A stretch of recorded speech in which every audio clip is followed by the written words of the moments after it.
What up, YouTube? It is your boy All About The Sneakerz back with another unboxing and review video for you guys. Now today, as you can tell from the thumbnail as well as the title of the video, that is correct guys, we're unboxing the Nike Air Tech Challenge 2 Racer Pink.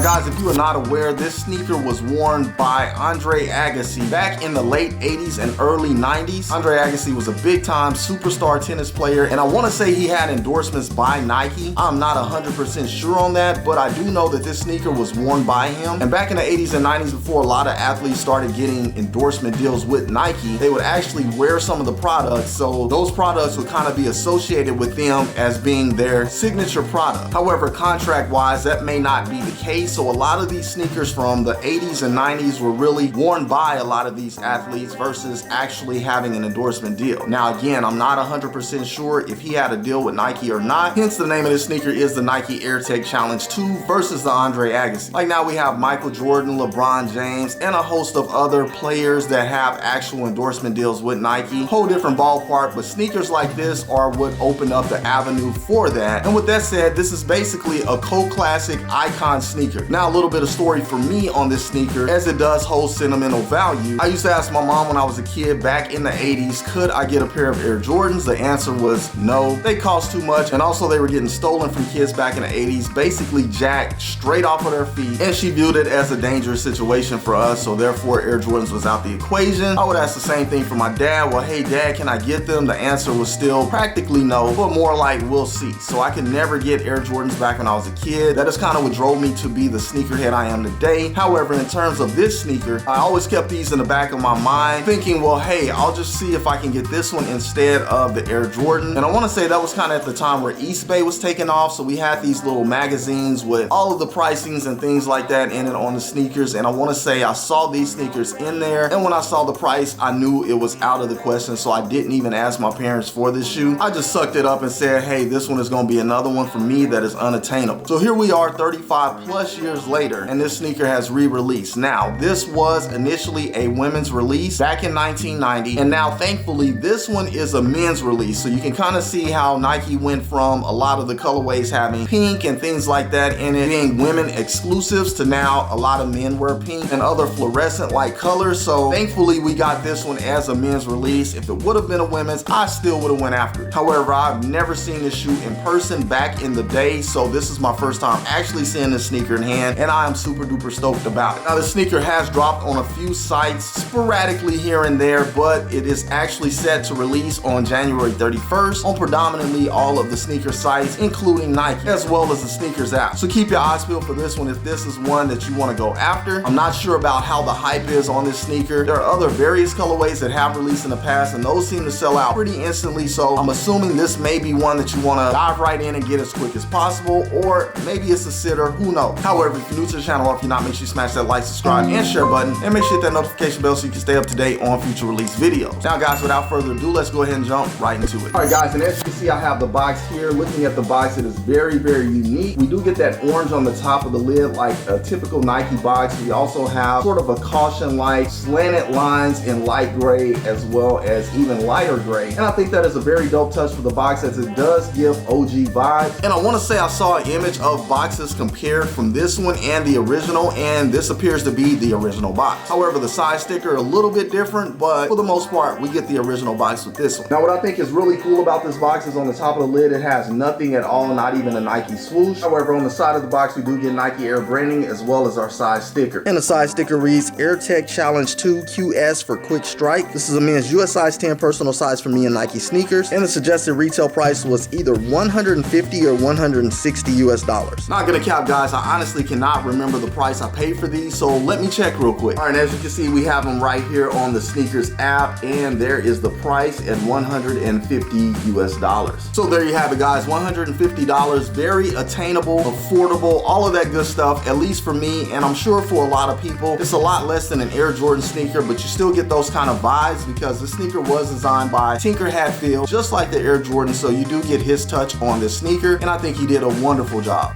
However, let's see what we have under the lid. All right, guys, flipping the lid up on this one, as you can see, we just get white underneath. We do have a lot number in there. Flipping the tissue paper up, we have standard white tissue paper. And let's go ahead and get the shoe out. And there we have it, guys, the Air Tech Challenge 2 Racer Pink, a very, very clean sneaker. So glad to have this one in the collection. After finally getting these sneakers after all of these years, I'm gonna go ahead and deem this one as one of my favorite sneakers of all time. Again, it would have been a consolation to the Air Jordan 4, which is my favorite silhouette of all time. Because again, I wanted to get this sneaker in place of that one, thinking this was cheaper and it will fly for the parents, but unfortunately was not able to get this sneaker back in the 80s and 90s. So thank you, sneaker gods. Thank you, Nike, for bringing back some of these releases so we can relive those moments that are now gone, lost, but not forgotten. It truly is a blessing to be able to relive that portion of my childhood, and I'm sure a lot of you guys can relate as well, if you're from that era. However, let's go ahead and go over the sneaker here in depth, starting with our outsole. As you can see, we do get white here on our outsole. We do get this light gray wrapping around to the front, as well as we get in the centerpiece going to the rear. Here on the midsole, we do get a cell complected midsole. Now the cell complected midsole is different from the original release, as it does have white on the original release, but this is sort of a reimagined feel per se, as they have been putting a lot of cell on sneakers lately, but to put it on these OG sneakers is really giving it a reimagined feel. Now Nike doesn't state that this is a reimagined as a part of their reimagined lineup, but the midsole was made cell to give it that vintage sort of vibe,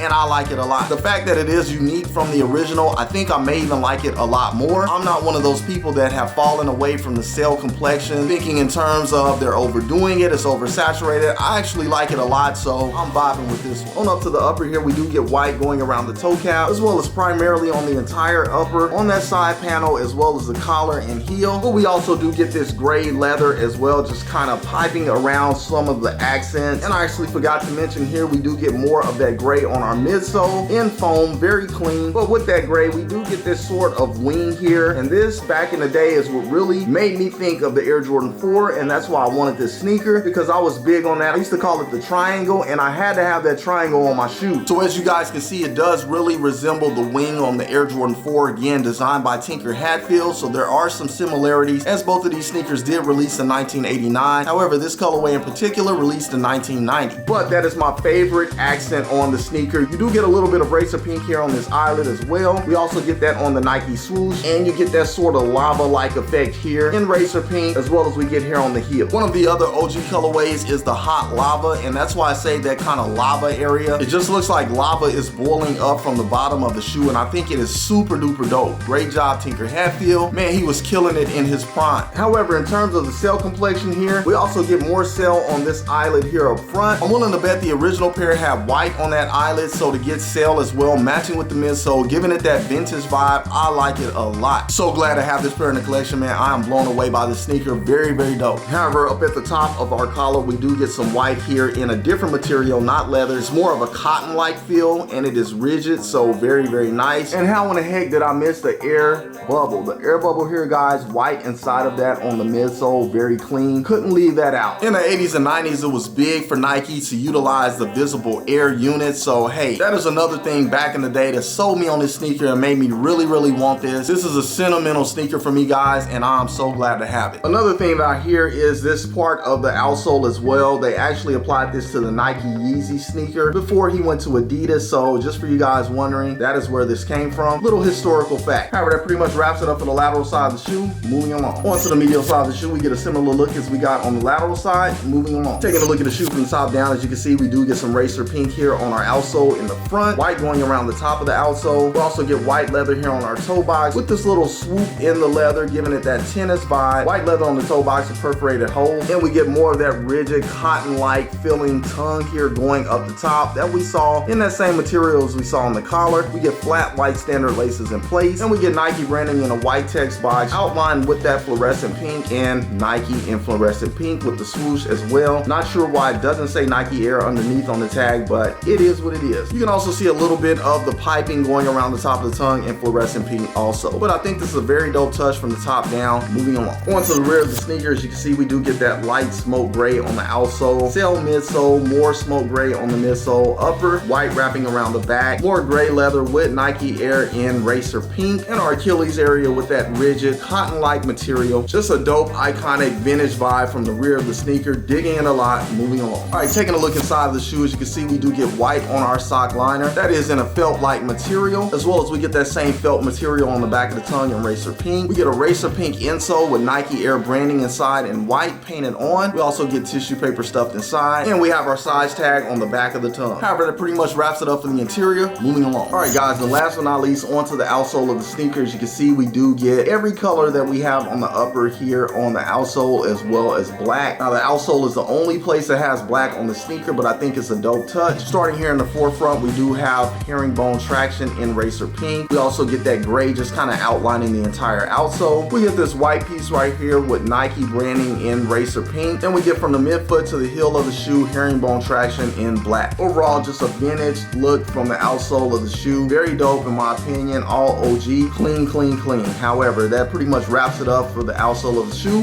Moving along. All right, guys, and once again, you just saw right here on All About the Sneakerz, the AirTech Challenge 2, better known as the Andre Agassi, racer pink, very, very clean in my opinion. So glad to have this one in the collection. Hey man, I'm blown away. This is a sneaker I never thought I would ever own. So glad to have this one in the collection, reliving my childhood, at least the portion that I missed out on when it came to sneakers. So hey, I'm so thankful and blessed to have it. However, comment below, let me know what you guys think about this sneaker after seeing it here on the channel in 4K. Is this one that you're going after, or did you already cop this one, or do you have any of the other colorways that released? I think there may even be some more on the way, but I'm just curious, do you guys like this sneaker? Are you not a fan of it? Again, comment below and let me know. As you guys know, I'm always in the comments responding. Now again, if you do want to go after this one, guys, keep your eyes peeled for January 31st. That is the technical release day of the sneaker, so make sure you have your apps ready to go. Some of you may even see this sneaker sitting in your local shoe stores, as again, I believe it did release prior to that release day at select retailers. However, again, if you're new to the channel or if you're not, make sure you smash that like, subscribe, and share button, and make sure you hit that notification bell so you can stay up to date on future release videos. However, guys, I do appreciate you all for tuning in and rocking with your boy. As you know,